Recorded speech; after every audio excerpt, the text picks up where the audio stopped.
On the cover of my memoir, Bone Black, there's a snapshot of me taken when I was 3 or 4. I am holding a toy made in Vacation Bible School, a book shaped like a dove.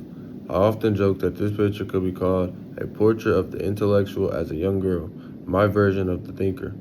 The girl in the snapshot is looking intensely at the object in her hands, her brow a study in intense concentration. Staring at this picture, I can see her thinking. I can see her mind at work. Thinking is an action. For all aspiring intellectuals, thoughts are the laboratory where one goes to pose questions and find answers, and the place where visions of the theory of praxis come together. The heartbeat of critical thinking is the longing to know, to understand how life works.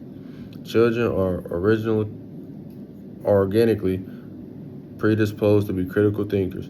Across the boundaries of race, class, gender, and circumstance, children come into the world of wonder and language, consumed with a desire for knowledge. Sometimes they are so eager for knowledge that they become relentless interrogators, demanding to know the who, what, when, where, and why of life. Searching for answers, they learn almost instinctively how to think. Sadly, children's passions for thinking often ends when they encounter a world that seeks to educate them for the conformity and obedience only. For conformity and obedience only. Most children are taught early on thinking is dangerous. Sadly, these children stop enjoying the process of thinking and start fearing the thinking mind, whether in homes with parents who teach via a model of discipline and punish that it's better to choose obedience over self-awareness and self-determination, or in schools where independent thinking is not acceptable behavior. Most children in our nation learn to suppress the memory of thinking as a passionate, pleasurable activity. By the time most students enter college classrooms, they have come to dread thinking. Those students who do not dread thinking often come into classes assuming that thinking will not be necessary, that all they will need to do is consume information and regurgitate it at the appropriate moments. In traditional higher education settings, students find themselves yet again in a world where independent thinking is not encouraged. Fortunately, there are some classrooms which individual professors aim to educate as the practice of freedom. In these settings, thinking, and most especially critical thinking, is what matters. Students do not become critical thinkers overnight. First, they must learn to embrace the joy and power of thinking itself.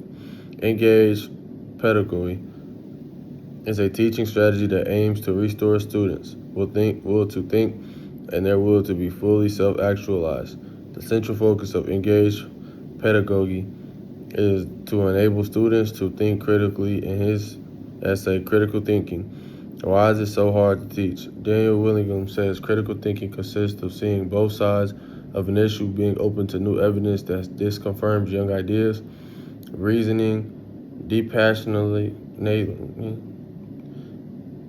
demanding that claims be backed by evidence, deducing and inferring conclusions from available facts, solving problems, and so forth. In simpler terms, critical thinking involves first discovering the who, what, when, where, and how of things, finding the answers to those eternal questions, an inquisitive child, and then utilizing that knowledge in a manner that enables you to determine what matters most.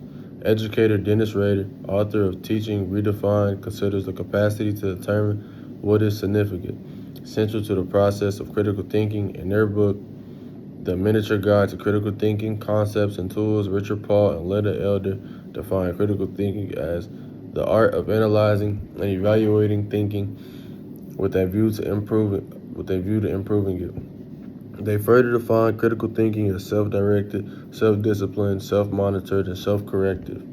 Thinking about or mindful thinking about ideas is a necessary component of critical thinking. Paul and Elder remind us critical thinkers are clear as to the purpose at hand and the question at issue. They question information, conclusions, and point of view. They strive to be clear, accurate, precise, and relevant. They seek to think beneath the surface, to be logical and fair. They apply these skills to their reading and writing as well as to their speaking and listening. Critical thinking is an interactive process, one that demands participation of the part of the teacher and students alike. All of these definitions encompass the understanding that critical thinking requires discernment, and it's a way of approaching ideas that aim to understand core underlying truths, not simplify the superficial truth that may be most obviously visible. One of the reasons deconstruction became such a rage in academic circles is that it urged people to think long, hard, and critically, to unpack, to move beneath the surface, to work for knowledge.